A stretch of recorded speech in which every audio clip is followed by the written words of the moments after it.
दोस्तों, हमारा देश पहले से ही कोरोना का कहर झेल रहा था। वहीं अब दूसरी लहर से आम आदमी की हालत और भी ज्यादा खराब होती जा रही है। शहर से लेकर गांव तक सबके दिलों में कोरोना का डर बैठा हुआ है। अभी लोग इसके सदमे से उबर ही रहे थे कि अब एक और बीमारी आ गई है जो कोरोना से भी ज्यादा खतरनाक है। इसका नाम है ब्लैक फंगस। ब्लैक फंगस के केस लगातार तेजी से बढ़ रहे हैं और सबसे खतरनाक बात तो यह है कि ये कोरोना से ठीक हो रहे लोगों में ज्यादा तेजी से फैल रही है। ये बीमारी इतनी खतरनाक है कि फंगस से संक्रमित होने वाले व्यक्ति को 2 दिनों तक इलाज ना मिलने पर उसकी आंखों की रोशनी जा सकती है और तो और उसकी मौत भी हो सकती है। लेकिन ऐसा नहीं है कि इससे बचा नहीं जा सकता है। आज की इस वीडियो में हम आपको ये सब बताएंगे कि आखिर क्या है ये ब्लैक फंगस, ये आपको कैसे होता है और कैसे आप इससे बच सकते हैं। सबसे पहले आपको बताते हैं कि पिछले कुछ दिनों से लगातार सुर्खियों में छाया रहने वाला ये फंगस आखिर है क्या। दोस्तों, ब्लैक फंगस बहुत ही रेयर बीमारी है जो अभी तक ज्यादा लोगों में देखने को नहीं मिली थी। कोरोना से पहले तक तो साल में इक्का दुक्का इसके केस देखने को मिलते थे, लेकिन अब कोरोना की दूसरी लहर के बीच भारत में ब्लैक फंगस के मामले भी तेजी से बढ़ रहे हैं। वैज्ञानिक भाषा में हम इसे म्यूकरमाइकोसिस कहते हैं। ये इन्फेक्शन म्यूकर फफूंद की वजह से होता है जो आमतौर पर मिट्टी, पौधों, खाद, सड़े हुए फल और सब्जियों में पनपता है। रिसर्चर्स का कहना है कि ये फंगस मिट्टी से लेकर हवा तक हर जगह मौजूद होता है। यहाँ तक कि स्वस्थ इंसान की नाक और बलगम में भी ये फंगस पाया जाता है।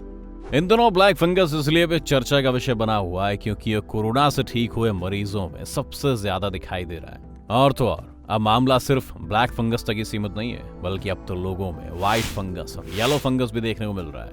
व्हाइट फंगस को वैज्ञानिक भाषा में एस्परगिलस फ्लेवस कहते हैं और येलो फंगस को म्यूकर सेप्टिकस कहते हैं। इन दोनों रंग के फंगल इन्फेक्शन को म्यूकरमाइकोसिस की श्रेणी का ही कह सकते हैं, क्योंकि म्यूकरमाइकोसिस में जो म्यूकोरेल्स यानी फंगस होते हैं वो कई बार इस तरह का रंग ले लेते हैं। ये इतना खतरनाक है कि बहुत से लोगों को इस फंगस की वजह से अपना जबड़ा और आंखें भी गंवानी पड़ रही हैं और कई केसों में तो मरीजों की मौत भी हो रही है। इस वक्त देश के हालात कैसे हैं?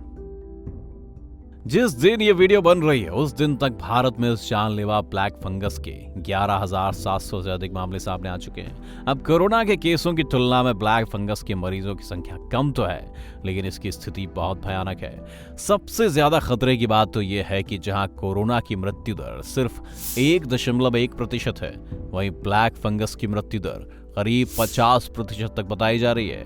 और तो और कुछ मरीज ऐसे भी हैं जिनकी आंखें निकालने के बाद ही उनकी जिंदगी बचाई जा सकी।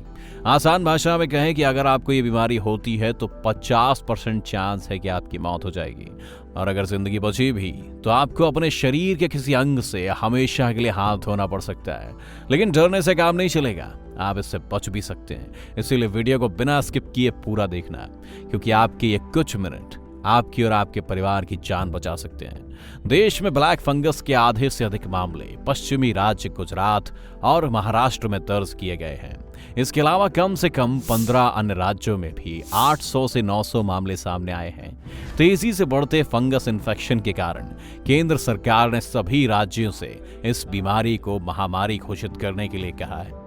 हालांकि ये महामारी इतनी बड़ी है कि आप सबके इस कठिन परिश्रम और असीम प्रयासों के बावजूद भी हम अपने परिवार के कई सदस्यों को नहीं बचा पाए। तेलंगाना, राजस्थान और हरियाणा समेत कई राज्यों ने अपने यहाँ ब्लैक फंगस को अलग रोग की तरह नोटिफाई करके महामारी घोषित भी कर दिया है। पर महामारी घोषित होने पर क्या होगा? दोस्तों, आपने कई बार टीवी पर सुना होगा कि ये बीमारी महामारी घोषित हो गई है, पर आप हमेशा सोचते होंगे कि आखिर एक आम बीमारी और महामारी में फर्क क्या होता है। मोटा मोटी बताएं तो कई रोग अगर महामारी अधिनियम के तहत महामारी घोषित होते हैं तो राज्य अपने हिसाब से इस रोग के उपचार और रोकथाम के लिए नए नियम ला सकते हैं। खैर, अब हालात पर वापस आते हैं। डॉक्टरों का कहना है कि देश भर में इस बीमारी से पीड़ित मरीजों के इलाज के लिए जिन नए वार्ड्स की व्यवस्था की गई है वे तेजी से बढ़ते जा रहे हैं। इस बात का अंदाजा आप इस तरह लगा सकते हैं कि मध्य प्रदेश के इंदौर शहर के 1100 बेड्स वाले महाराजा यशवंत राव अस्पताल में एक सप्ताह पहले तक जहां ब्लैक फंगस के मरीजों की संख्या 8 थी, वहीं कुछ ही समय में इनकी संख्या बढ़कर 185 हो गई थी। अब आप समझ ही गए होंगे कि कितनी तेजी से फैल रहा है। डॉक्टरों का कहना है कि ब्लैक फंगस संक्रमण अब कोविड-19 से भी ज्यादा चुनौतीपूर्ण हो गया है। अगर मरीजों को सही समय पर सही इलाज नहीं मिला तो जो मृत्यु दर शुरू में हमने 50% बताई थी वो बढ़कर 94% हो सकती है। और तो और इस बीमारी का इलाज भी महंगा है और दवाइयों की आपूर्ति भी पर्याप्त नहीं है। ऐसे में एक बार आप खुद सोचिए कि एक आम आदमी अगर ब्लैक फंगस का शिकार हो गया तो वो क्या करेगा। किन लोगों को हो रहा है ब्लैक फंगस का इन्फेक्शन? जानकारों की माने तो जिन लोगों की इम्यूनिटी किसी वजह से बहुत कम है उन पर ब्लैक फंगस तेजी से अटैक कर रहा है। ये फंगस साइनस, दिमाग और फेफड़ों को प्रभावित करता है। साथ ही डायबिटीज के मरीजों, कैंसर के मरीजों, ऑर्गन ट्रांसप्लांट करवाए लोगों और HIV एड्स के मरीजों को ये ब्लैक फंगस ज्यादा संक्रमित कर रहा है। ब्लैक फंगस से तो लोगों के दिलों में डर था ही, पर जब से ये व्हाइट और येलो फंगस मरीजों में पाया गया है तब से लोगों में से लेकर हाहाकार मचा हुआ है। लेकिन डरने से बेहतर है कि आप इन फंगल इन्फेक्शन के बारे में जानें और खुद को उनसे बचाएं। ऐसे में अगर आपको या आपके दोस्तों को इनमें से कोई बीमारी है तो उसे जल्दी से बताएं और उसके साथ ही वीडियो शेयर करें ताकि वो भी सही से समझ पाए कि उसे क्या करना है। अब आप पूछेंगे कि इन सब का कोरोना से क्या रिश्ता है, तो इसे समझने के लिए इम्यूनिटी वाली बात पर वापस चलिए। हाल फिलहाल के दिनों में देखा गया है कि कोरोना के मरीजों को शुरुआत से ही स्टेरॉइड दिया जा रहा है। स्टेरॉइड मरीजों में इम्यूनिटी को बेहद कम कर देता है। साथ ही जो मरीज डायबिटीज से ग्रस्त हैं उनका शुगर लेवल स्टेरॉइड के इस्तेमाल के बाद खतरनाक रूप से बढ़ जाता है। ऐसी परिस्थिति आने पर आप कोरोना से भले ही ठीक हो जाएं, लेकिन आपको दूसरे किस्म का इन्फेक्शन होने का खतरा बढ़ जाता है और वैसा एक इन्फेक्शन है ब्लैक फंगस। डॉक्टर्स के मुताबिक ब्लैक फंगस कोविड-19 से ठीक होने के 12 से 18 दिनों के बाद शरीर पर हमला कर रहा है। कैसे पता चलेगा कि किसी को ब्लैक फंगस इन्फेक्शन हो गया है? डॉक्टर्स ने इसके कुछ लक्षण बताए हैं, जैसे नाक बंद हो जाना, नाक के काले द्रव का या खून का बहना, आंखों में सूजन और आसपास दर्द होना, दांत में दर्द और दांत का ढीला हो जाना, चेहरे के अलग अलग हिस्सों में और नाक के ठीक ऊपर दर्द होना, शरीर पर चकत्ते पड़ना, चमड़ी का सूखना, सीने में दर्द होना और सांस लेने में तकलीफ होना। लेकिन डॉक्टर्स ये भी कहते हैं कि ऐसे लक्षण और भी वजहों से हो सकते हैं, लेकिन फिर भी अगर इस ब्लैक फंगस को हल्के में लिया तो दिक्कत हो सकती है। जैसे अगर इसे डॉक्टर को दिखाने में देरी हो जाती है तो ये संक्रमण घातक हो जाता है और आपकी आंखों की रोशनी जा सकती है। ऐसे में डॉक्टर्स को संक्रमण को दिमाग तक पहुंचने से रोकने के लिए उनकी आंख निकालनी पड़ती है। ऐसे में अगर आपको और आपकी जान पहचान में किसी को इनमें से कोई सिम्टम है तो जल्दी से डॉक्टर से कांटेक्ट करें। इस फंगस से कैसे बचें? इन सभी फंगल इन्फेक्शन से बचने के लिए जरूरी है कि साफ सफाई का पूरा ध्यान रखा जाए। कोरोना से ठीक होने के बाद मरीज धूल मिट्टी वाली जगहों पर जाने से बचें। ब्लैक फंगस को कंट्रोल करने के लिए एम्स ने भी दिशा निर्देश जारी किए हैं।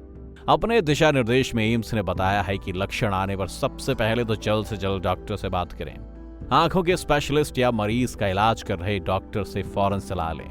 नियमित रूप से इसका उपचार करें, अपनी डायबिटीज पर कंट्रोल करें और इसे हर हाल में नियंत्रण में रखें।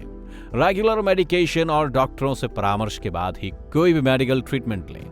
स्टेरॉइड या एंटीबायोटिक्स या एंटी फंगल दवाओं के साथ किसी भी दवा को बिना डॉक्टर के रिकमेंडेशन के ना लें। इसके अलावा कई डॉक्टर्स ये भी कहते हैं कि कोविड के इलाज में डॉक्टरों को स्टेरॉइड का इस्तेमाल शुरू में ही नहीं करना चाहिए या कम से कम इस्तेमाल करना चाहिए, भले ही वो ICMR के कोरोना ट्रीटमेंट प्रोटोकॉल में शामिल क्यों ना हो। तो यह बात साफ है कि ब्लैक फंगस के लक्षण आने के बाद खुद से अपने रोग का इलाज ना करें।